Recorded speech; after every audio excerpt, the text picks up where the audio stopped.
الحمد للہ رب العالمین والصلاة والسلام علی سید الانبیاء والمرسلین اما بعد فاعوذ باللہ من الشیطان الرجیم بسم اللہ الرحمن الرحیم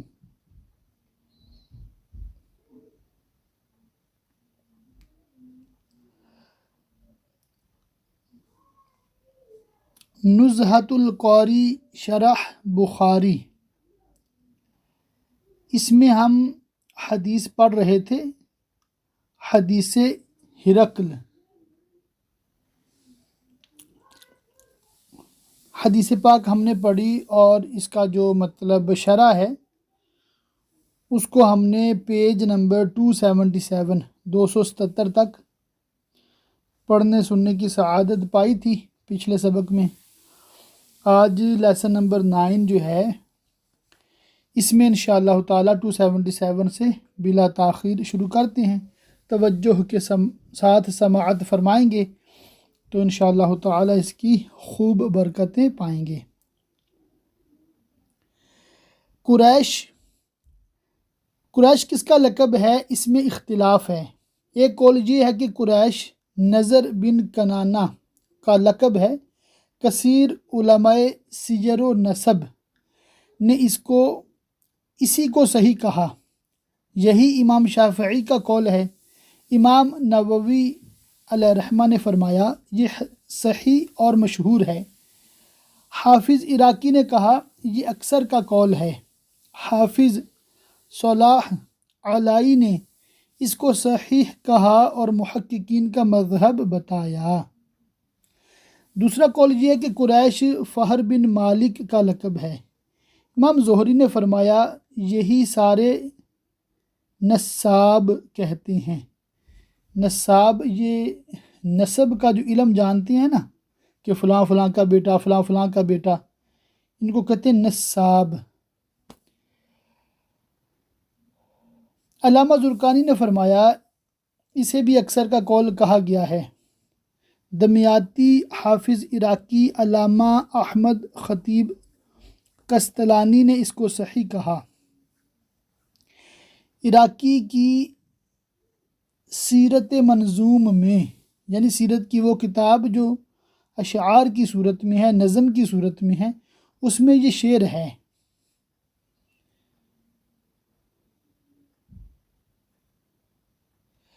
لیکن ایک بزرگ نے ان دونوں قولوں میں یہ تطبیق دی کہ نضر کے اگرچہ 3 لڑکے تھے، مالک، سلط، مخلد، مگر نسل صرف مالک سے چلی، یوں ہی مالک کی نسل صرف فہر سے باقی رہی، تو جو بھی نضر بن کنانہ کی نسل ہے وہ فہر کی بھی نسل ہے۔ قریش خواہ نضر کا لقب ہو خواہ فہر کا، حاصل ایک ہی ہے۔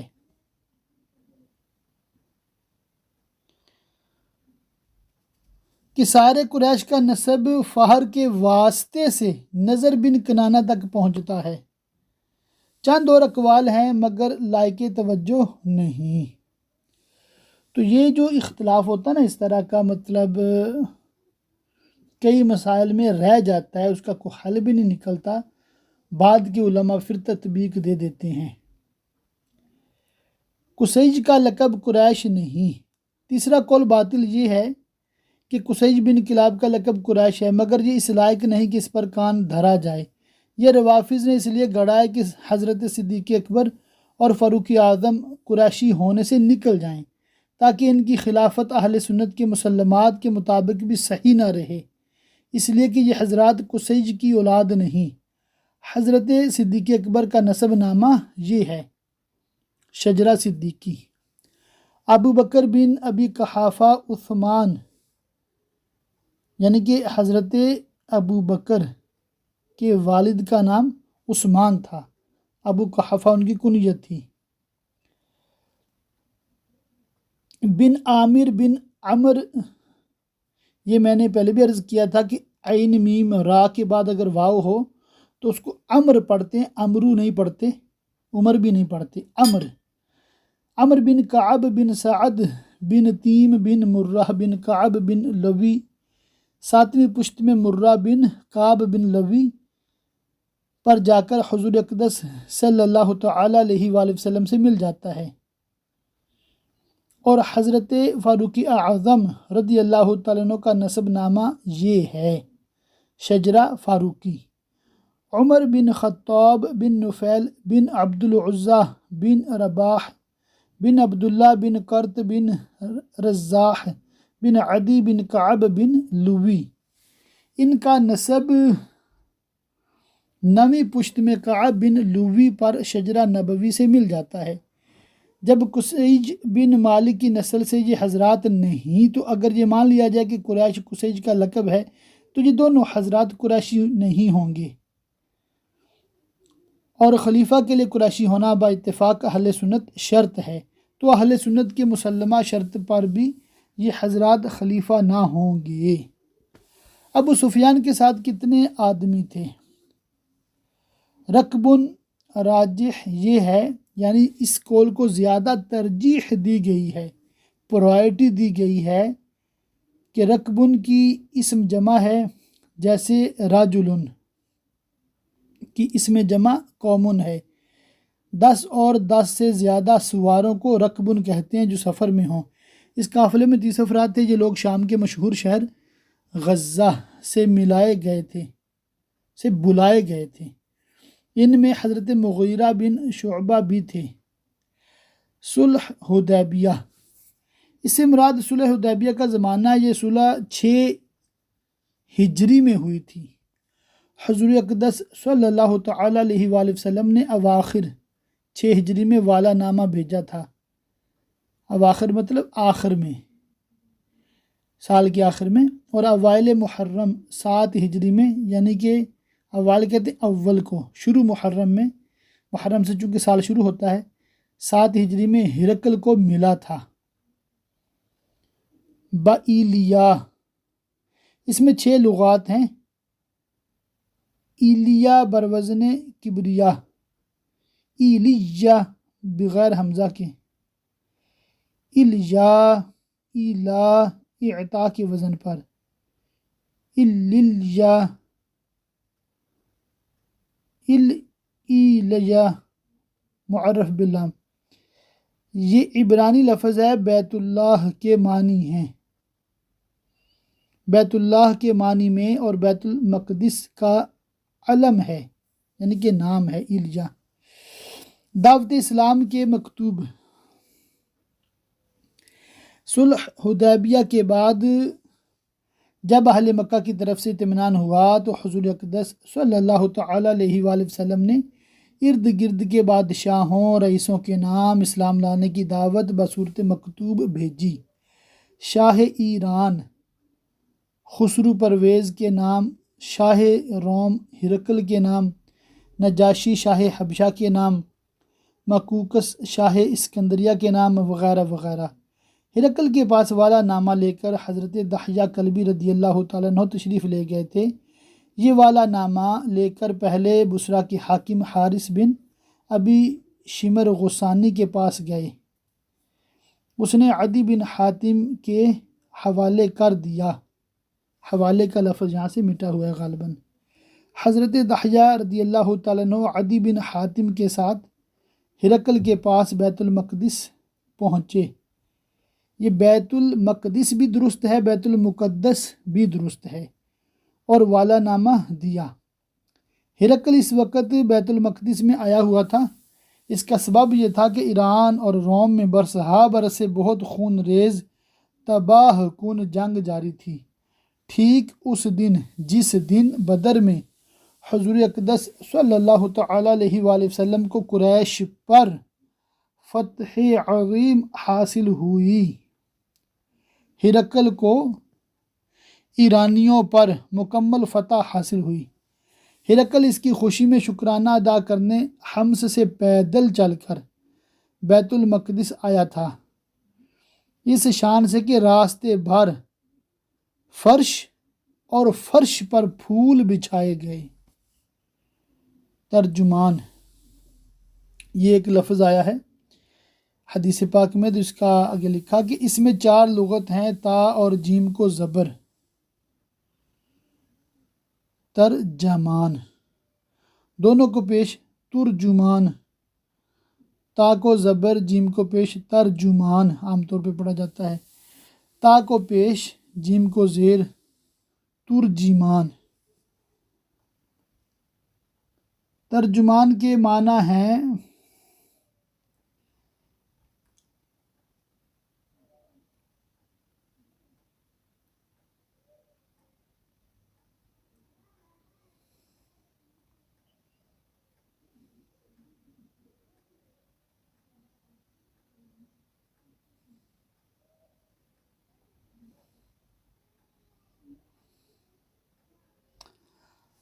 ترجمان کے معنی ہے فصیح، تیز زبان، خوش بیان اور تاوان، وہ شخص جو ایک زبان کا ترجمہ دوسری زبان میں کرنے پر قادر ہو،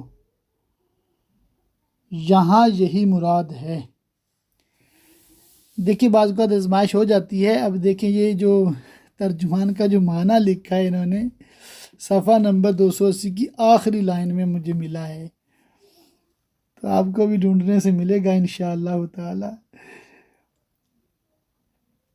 بعض کاتب باس ہوتے تھے نا، اسی طرح وہ لکھتے جاتے تھے، یہ تو ماشاءاللہ بہت میں کہتا ہوں صاف لکھا ہے۔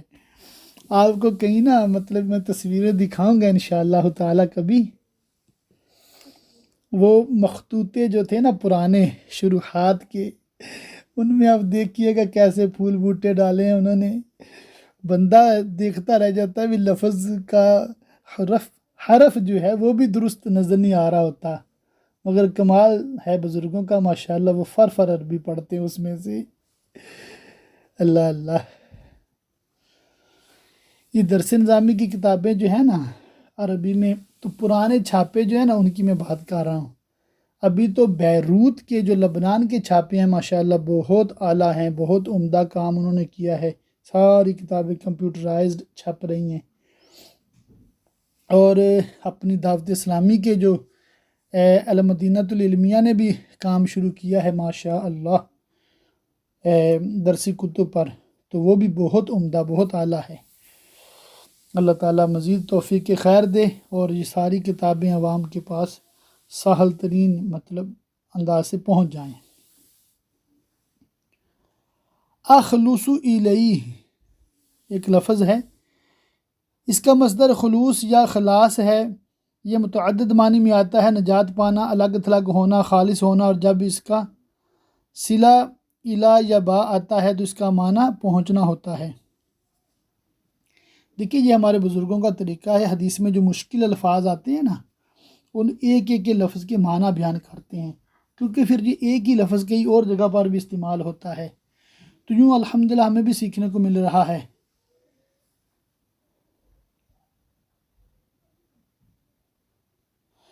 تجسم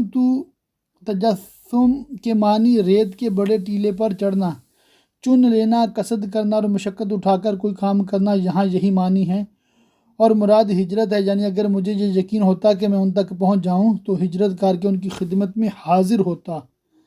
دحیہ قلبی، دحیہ بن خلیفہ قدیم الاسلام کبار صحابہ میں نہایت حسین و جمیل تھے۔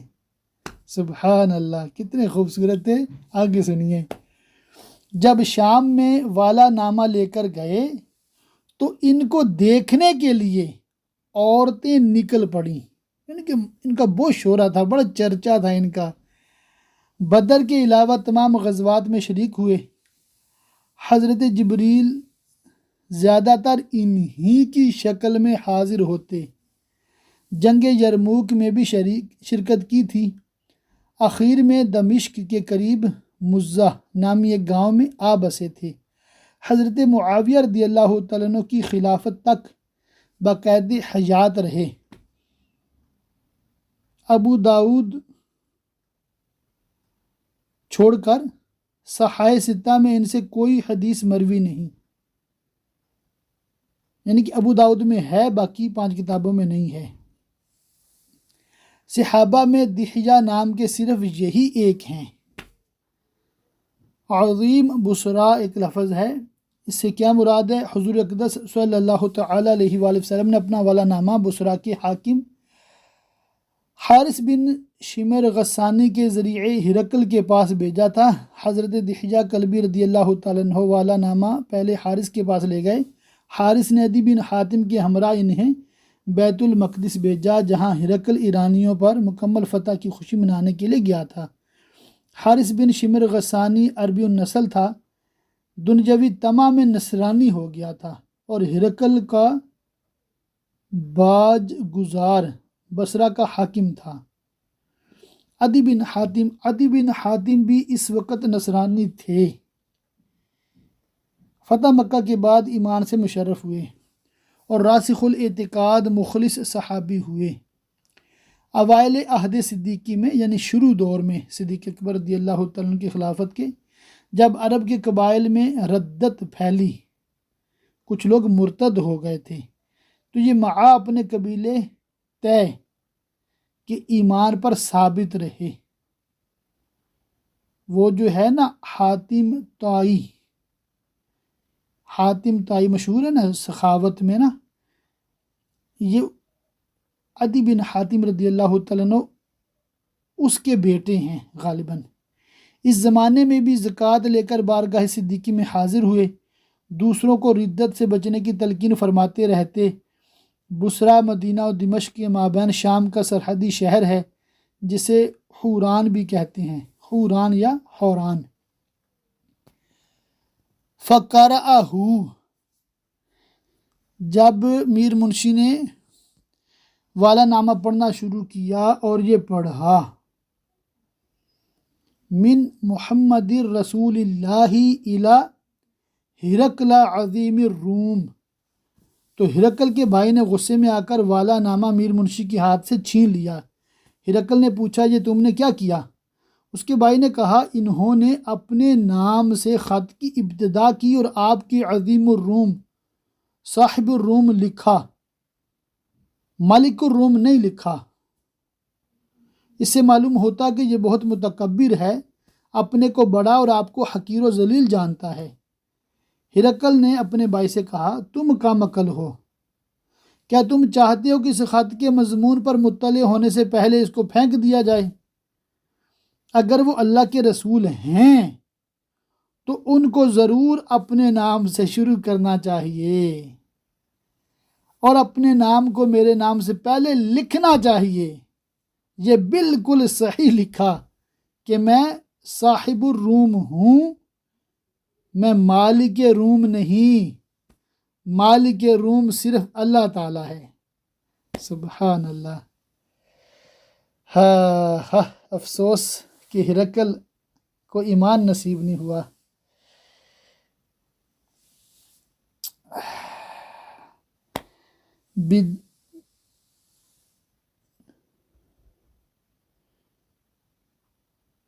بدعایت الاسلام، اس میں با معنی میں الہ کی ہے،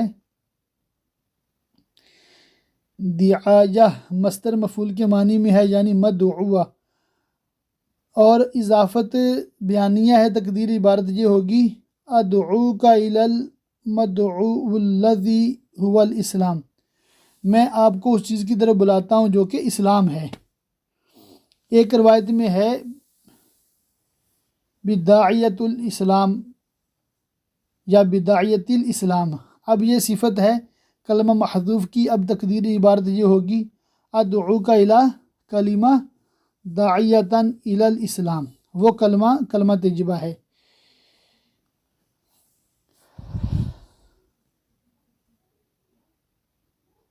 الجارسین، یہاں 4 روایتیں، الجارسین، الارسین، الجرسین، الارسیتن، الارسیجن، اخیر کی 2 روایتوں میں جائے نسبت کے ساتھ ہے، اول پریسی کی اور دوم اریسی کی جمع ہے۔ ابن فارس نے کہا یہ لفظ عربی نہیں، جوہری نے کہا شامی ہے، اس کے یہ معانی ہیں عمراء، ٹیکس وصول کرنے والے، خدام و متعلقین، متکبرین۔ کاشتکار یہاں یہی معنی ہے، اس لیے کہ ابن اسحاق نے بروایت زہری عکارین اور مدائنی نے الفلاحین تخریج کیا ہے۔ برکانی نے اپنی روایت میں عکارین کی تفسیر حراثین کی ہے۔ حراث اور فلاح کے معنی کاشتکار کے ہیں۔ چونکہ رعایا میں کثرت کاشتکاروں کی تھی، اس لیے تغلیباً بتسمیت الکل باسم الجز پوری رعایا مراد ہے، اور اگر اس روایت میں یریسین بمعنی متعلقین لیا جائے تو بھی رعایا کا مراد ہونا ظاہر ہے۔ عبداللہ بن عریس کے متبع یہود و نصارہ، یہ بنی اسرائیل میں بہت ظالم گزرا ہے، اپنے نبی کو شہید کیا۔ ابن ابی قبشہ سے مراد ابو سفیان کی حضور صلی اللہ تعالی علیہ وآلہ وسلم ہیں۔ ابو قبشہ کون تھا؟ شراح نے مختلف توجیہیں کی ہیں۔ ایک یہ کہ حضور اقدس صلی اللہ تعالی علیہ وآلہ وسلم کی اجداد میں کوئی گمنام شخص ابو قبشہ تھے۔ اہل عرب کی عادت تھی جب کسی سے ناراض ہوتے تو اسے اس کے کسی گمنام دادا کی طرف منسوب کرتے۔ دوسری وجہ یہ بتائی کہ عرب میں بنی خزاعہ سے ایک شخص تھا جس کا نام رجز بن عامر بن کعب تھا، اس کو ابو قبشہ کہتے تھے۔ اس نے قریش کی عقیدے کے خلاف بت پرستی کی مخالفت کی تھی اور مشہور ستارہ شعری کی پرستش کی دعوت دیتا تھا۔ قریش بت پرستی کی مخالفت میں اشتراک کی وجہ سے حضور اقدس صلی اللہ تعالی علیہ وآلہ وسلم کو ابن ابی قبشہ کہتے تھے۔ اس کے علاوہ اور مختلف توجیحات کی ہیں۔ ابو سفیان کا مقصود صرف تحقیر تھی، اس لیے والد ماجد یا دادا صاحبان کی طرف منسوب کر کے ابن عبداللہ یا ابن عبد المطلب نہیں کہا، حالانکہ حضور عام طور پر ابن عبد المطلب سے مشہور بھی تھے۔ عبد المطلب کی عظمت کی پورے عرب پر دھاک بیٹھی ہوئی تھی، ان کی جانب نسبت کرنے میں عظمت کا اظہار تھا، اس لیے بجائے ابن عبد المطلب کے ابن ابی قبشہ کہا۔ بنی الاسفر سے مراد رومی ہیں۔ اسفر کے معنی پیلے رنگ والے کے ہیں۔ رومیوں کو بنی الاسفر اس لیے کہا جاتا ہے، یہ اسفر بن روم بن عیس بن اسحاق بن ابراہیم علیہ السلام کی اولاد ہیں۔ اسفر کا نام اسفر اس لیے پڑا کہ ان کے باپ روم بن عیس نے شاہ حبشہ کی لڑکی سے شادی کی تھی، اس سے یہ پیدا ہوا۔ اس کا رنگ زردی مائل تھا، اس لیے اس کو اسفر کہنے لگے۔ ابن الانباری نے کتاب تیجان میں یہ وجہ بیان کی۔ اسفر کی پردادی حضرت سارہ نے بچپن میں اس کو سونے کے اتنے زیورات پہنا دیے کہ اس کی جھلک سے زرد دکھائی دیتا تھا، اس لیے اس کو اسفر کہنے لگے۔ سبحان اللہ سبحان اللہ۔ ابن الناطور 3 طرح منقول ہے، ناطور تا محملہ کے ساتھ، ناطور تا معجمہ کے ساتھ، ناطور تا محملہ اور اخیر میں الف کے ساتھ۔ اس کے معنی باغبان کی ہیں۔ ناطور کو کسی نے کہا عربی ہے، کسی نے اجمی بتایا، مگر ناطورہ اجمی ہے۔ امام زہری کی ابن ناطور سے عبد الملک بن مروان کے زمانے میں دمشق میں ملاقات ہوئی، اس سے انہوں نے خود یہ باتیں سنی ہیں، اس لیے وکانہ ابن ناطور امام زہری کا قول ہے۔ امام زہری کی آگے حدیث ابو سفیان میں جو راوی ہیں وہ یہاں نہیں، یعنی عبید اللہ بن عبداللہ بن عتبہ بن مسعود عن ابن عباس سے یہ روایت نہیں، بلکہ امام زہری نے بلا واسطہ ابن ناطور سے یہ سنا ہے۔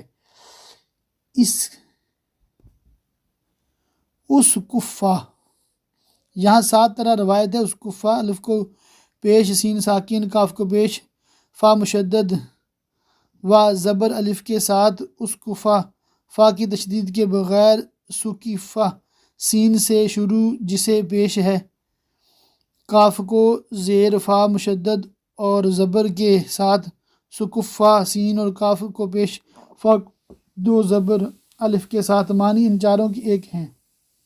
دینی پیشوا جو عیسائیوں میں پادری یعنی پریسٹ ہوتا ہے، اس کیفہ باب افعال سے فعل ماضی مجہول، سکیفہ باب تفعیل سے فعل ماضی مجہول، سکیفہ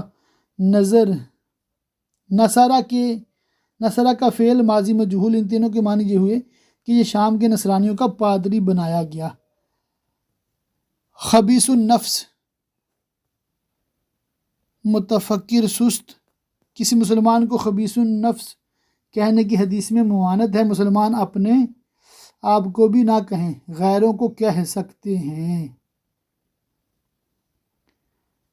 بطارقہ، بطریق کی معنی کی جمع ہے، اس کی معنی مشیر کار، رکن سلطنت کی ہیں۔ حزا، کاہن کے معنی میں ہے۔ کاہن اس کو کہتے ہیں جو شیاطین کی القاء سے آئندہ کے حالات بتائے، یعنی شیطان بتاتے ہیں، جن بتاتے ہیں اور وہ آگے بتاتا ہے۔ یا علم نجوم کے ذریعے، ستاروں کے علم کے ذریعے، نجومی جیسے ہوتے ہیں۔ یا اعضاء کے خطوط اور ساخت اور چہرے کے تل دیکھ کر، چہرے پہ کسی کے تل وغیرہ ہوں اسے دیکھ کر گزشتہ اور آئندہ کے احوال کی خبر دے، اس کو کاہن کہتے ہیں۔ آگے ینظر فی النجوم، اور ستاروں میں نظر رکھتا تھا۔ اگر اسے حزا کی تفسیر ٹھہرائیں تو مطلب یہ ہوگا کہ ہرقل نجومی تھا، اور اگر اسے کانا کی خبر ثانی بنائے تو مطلب یہ ہوگا ہرقل کاہن بھی تھا اور نجومی بھی۔ اس تقدیر پر کاہن کے صرف دو معنی ہوں گے۔ علم نجوم حق ہے مگر اب اس پر عمل منسوخ ہو گیا ہے، اور کہانت بقیہ دو معنوں کے اعتبار سے لغو و محمل ہے، اس پر اعتماد جائز نہیں۔ حدیث میں ہے جو کسی کاہن کے پاس گیا اور اس کی تصدیق کی، وہ اس سے بیزار ہو گیا جو محمد صلی اللہ تعالی علیہ وسلم پر اتارا گیا۔ ملک الختان قد ظہرہ، جس بادشاہ کے ملک میں ختنوں کا دستور ہے وہ غالب آ گیا۔ یہاں دو روایت ہیں، ملک اور ملک، دونوں کا حاصل وہی ہے۔ یہ صلح حدیبیہ کے بعد کا واقعہ۔ صلح حدیبیہ کو قرآن نے فتح مبین فرمایا، اور یہی صلح حدیبیہ ہی اسلام کے غلبہ کا سبب بنی۔ زمانہ جنگ میں لوگ ڈر سے مدینہ آتے جاتے نہیں تھے، مسلمانوں سے تعلقات نہیں تھے۔ جب صلح کی وجہ سے تمام خطرات مٹ گئے اور اہل عرب آزادی کے ساتھ مسلمانوں سے ملنے جلنے لگے، ان پر اسلام کی حقانیت اور صداقت آشکارا ہونے لگی اور اسلام پھیلتا گیا، مضبوط سے مضبوط تر ہونے لگا۔ سبب غلبہ کو غلبہ سے تعبیر کرنا عام محاورہ ہے۔ ایک عجیب و غریب بات، شراح حدیث نے یہاں ایک عجیب و غریب بات لکھی ہے کہ ہرقل نے یہ بات اس طرح جانی کہ علوئین، زحل و مشتری کا برج اکرم میں کران ہر 20 سال پر ہوتا ہے۔ اس طرح عہد نبوی میں 3 کران ہوئے۔ پہلے کران کی ابتدا میں ولادت ہوئی، دوسرے کران کی اختتام پر نزول قرآن کا غار حرا سے آغاز ہوا، تیسرے کران کے اختتام کے قریب صلح حدیبیہ ہوئی۔ انہی ایام میں ہرقل نے ستاروں میں دیکھ کر یہ کہا تھا۔ پھر وجہ استدلال میں تحریر فرمایا کہ چونکہ برج اکرم مائی ہے علوئین کا، اس میں کران، اس کی دلیل ہے کہ ملک الختان کا ظہور ہو گیا۔ میں علم نجوم سے واقف نہیں، اس لیے کچھ نہیں عرض کر سکتا، یہ مفتی صاحب فرماتے ہیں، مگر ہر ناظر پر ظاہر ہے کہ یہ استدلال دو طرح سمجھ میں نہیں آتا۔ اول یہ کہ جب علوئین کا برج اکرم میں کران مطلقاً ملک الختان کے غلبہ کی علامت تھی تو یہ غلبہ پہلے کران یا اس کے پہلے والے کران میں کیوں نہیں ہو سکتا؟ دوسرے برج اکرم کے مائی یا اس میں علوئین کا کران ملک الختان کے ظہور کی دلیل کس طرح ہے؟ یہ سمجھ میں نہیں آئی۔ اب یا تو یہ کہیے کہ کچھ مقدمات محذوف ہیں تو ان کو مذکور ہونا چاہیے، یا پھر یہ کہیے کہ کتب سابقہ میں یہ علامت مذکور تھی کہ جب فلاں صدی میں اور صدی کے فلاں حصے میں علوئین کا کران برج اکرم میں ہوگا تو یہ ظہور ہوگا۔ علوئین کے برج اکرم میں مطلقاً کران کو دلیل بتانا کسی طرح درست نہیں۔ یہ بہتر تو یہ ہے کہ شروح احادیث کو ایسی باتوں سے خالی رکھیں تو اچھا ہے۔ مطلب مفتی صاحب فرماتے ہیں کہ یہ علم نجوم کی باتیں حدیث کی شرح میں نہ ہی بیان کی جائیں تو بہتر ہے۔ یخبر عن خبر، اس شخص کے الفاظ ابن اسحاق نے جو روایت کی ہے کہ ہم میں ایک شخص ظاہر ہوئے ہیں جو نبوت کا دعویٰ کرتے ہیں، کچھ لوگ ان کے تابع ہو گئے ہیں اور کچھ لوگوں نے ان کی مخالفت کی ہے، ان میں بہت سی لڑائیاں ہوئیں، میں انہیں اسی حال پر چھوڑ آیا ہوں۔ رومیہ، یہ ملک روم کا ایک بہت عظیم شہر تھا، اس کی شہر پناہ 20 میل لمبی تھی۔ وسط شہر میں صغر نامی نہر بہتی تھی، اس پر کئی ایک پل تھے، باب نصارہ کا سب سے بڑا پیشوا یہیں رہتا تھا۔ یہاں 600 گز مربع زمین پر ایک گرجا تھا جس کی چھتیں رانگے کی اور فرش سنگ مرمر کا تھا۔ اس گرجے کے شاہ نشین میں ایک سونے کی کرسی تھی جس پر باب بیٹھ کر دربار کیا کرتا تھا۔ اس کے پیچھے چاندی منڈا ہوا ایک دروازہ تھا جو تہہ خانے میں جانے کے راستے پر تھا۔ اس تہہ خانے میں حضرت عیسیٰ علیہ السلام کے حواری بطرس کی قبر تھی۔ اس شہر کے دوسرے گرجا میں دوسرے حواری بولس کی قبر تھی۔ رومیہ میں ہرقل کے جو دوست تھے جن کو ہرقل نے خط لکھا تھا ان کا نام سغاتر تھا۔ مدارج نبوت میں ہے کہ ہرقل نے والا نامہ پڑھوانے کے بعد جب شور و شغب ختم ہوا تو حضرت دحیہ کلبی رضی اللہ تعالیٰ عنہ کو رومیہ اپنے جیسے عالم فاضل اپنے دوست سغاتر کے پاس بھیجا، یہ معلوم کرنے کے لیے کہ ان کی رائے کیا ہے۔ سغاتر نے جب نامہ مبارک پڑھا اور حضرت دحیہ سے اوصاف مبارکہ سنے تو اس نے کہا ان کے یہ اوصاف ہماری کتابوں میں ہیں اور ہمیں ان کی نبوت میں ذرہ برابر شک و شبہ نہیں۔ اس کے بعد باہر نکلا اور نصرانیوں کو مخاطب کر کے کہا، اے رومیو، احمد عربی کی جانب سے دعوت نامہ آیا ہے، اس میں دین کی ہدایت کی گئی ہے، آفتاب کی طرح ان کا نبی ہونا ہر شک سے بالا تر ہے۔ تم سب اللہ عز و جل کی الوہیت اور ان کی رسالت کی تصدیق کرو۔ یہ سنتے ہی وہ ظالم ان پر ٹوٹ پڑے اور شہید کر ڈالا۔ حضرت دحیہ نے واپس آ کر سارا ماجرا ہرقل سے بیان کیا۔ اس روایت کی بنا پر یہ ماننا پڑے گا کہ ہرقل نے حضرت دحیہ یا ان کے کسی ہمراہی کو کوئی خط بھی دیا تھا اور حضرت دحیہ کو رومیہ بھیجنے کے بعد بیت المقدس سے حمص چلا آیا، اور سغاتر نے باہر نکلنے سے پہلے ہرقل کے خط کا جواب بھی لکھ کر حضرت دحیہ یا ان کے کسی ہمراہی کو دے دیا تھا۔ اس کا بھی احتمال ہے کہ رومیہ کا یہ ہرقل کا دوست سغاتر کے علاوہ کوئی اور ہو۔ حمص یہ اس زمانے میں ہرقل کا دارالسلطنت تھا۔ یہ امالکہ میں ایک شخص حمص بن مہران بن حاف کے نام پر ہے۔ امام ثالبی نے فرمایا اس شہر میں 900 صحابہ کرام رونق افروز ہوئے۔ اس واقعہ کے 10 سال بعد عہد فاروق میں 16 ہجری میں حضرت ابو عبیدہ بن جراح رضی اللہ تعالیٰ عنہ نے اسے فتح فرمایا۔ یہ وباؤں سے پاک شہر ہے، یہاں سانپ بچھو نہیں ہوتے۔ فکان ذالک آخر شان ہرقل، اس حدیث میں ہرقل کے کلمات اس قسم کے ہیں جن سے اس کا فیصلہ نہیں ہو سکا کہ وہ کافر مرا یا مسلمان۔ اس کا بھی احتمال ہے کہ اخیر وقت تک شک و تردد میں رہا ہو، اس لیے راوی نے وضاحت کر دی کہ ہرقل کا آخر دم تک یہی حال رہا اور وہ ایمان سے محروم رہے، یہی صحیح ہے۔ اس پر دلیل یہ ہے کہ اس واقعہ کے بعد 8 ہجری میں 2 ہی سال کے اندر 1,00,000 فوج لے کر جنگ موتا کے موقع پر صحابہ کرام سے جنگ کرنے کے لیے معارب تک آیا تھا۔ پھر اسی کو رسول اللہ صلی اللہ تعالیٰ علیہ وآلہ وسلم کے خلاف فوجی تیاریوں کی اطلاع پر غزوہ تبوک واقع ہوا۔ علاوہ ازیں حضرت صدیق اکبر اور فاروق اعظم رضی اللہ تعالیٰ عنہ کے ایام میں اسی نے پوری طاقت اور قوت سے مسلمانوں کا مقابلہ کیا۔ پھر کیسے یہ مان لیا جائے کہ یہ مسلمان ہو گیا تھا؟ علاوہ ازیں غزوہ تبوک کے موقع پر حضور اقدس صلی اللہ تعالیٰ علیہ وآلہ وسلم کو لکھا، میں مسلمان ہوں۔ حضور اقدس صلی اللہ علیہ وآلہ وسلم نے فرمایا، خدا کا دشمن جھوٹا ہے، مسلمان نہیں، وہ اپنی نصرانیت پر باقی ہے۔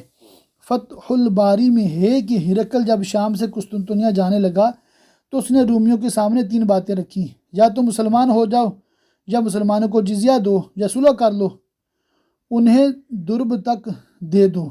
رومیوں نے قبول نہیں کیا۔ اس کے بعد وہ شام سے نکلا، جب درب پہنچا تو سرزمین شام کو رخصتی سلام کرتے ہوئے کہا، ہے سرزمین سوریہ تجھے سلام، پھر گھوڑے کو ایڑ لگائی اور قسطنطنیہ چلا گیا۔ ان سب سے ظاہر ہے کہ اس کی ضمیر کی آواز کچھ بھی رہی ہو، مگر سلطنت کی حرص نے اسے ایمان سے محروم رکھا۔ اللہ تعالیٰ سے دعا کہ اللہ تعالیٰ ہمارا ایمان سلامت رکھے اور ہمیں دین اسلام پر استقامت دے۔ اللہ پاک محض اپنے فضل و کرم سے اپنے حبیب مکرم صلی اللہ تعالیٰ علیہ وآلہ وسلم کے صدقے طفیل ہماری نسلوں کا عقیدہ، ایمان سلامت رکھے، ہم سب کو مسلک اہل سنت بریلوی پر استقامت دے، آمین بجاہ النبی الامین وصلی اللہ تعالی علیہ وآلہ وسلم۔